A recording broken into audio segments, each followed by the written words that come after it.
పాపం పాపం మంత్రి గారు, మాజీ మంత్రి గారు గతంలో వాళ్ళ నాయకుడు చెప్పిన అబద్ధాలనే ఇంకా బతుకుతున్నట్టున్నాడు.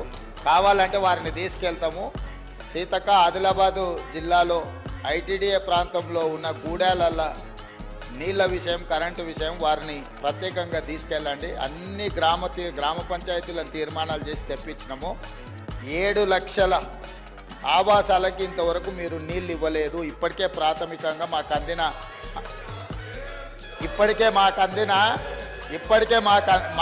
అందిన సమాచారము. కాబట్టి అధికారిక లెక్కలు మీకు ఇస్తాము.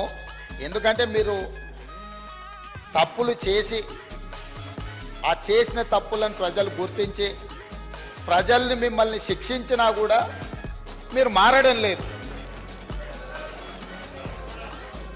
సో ఆ దేవుడు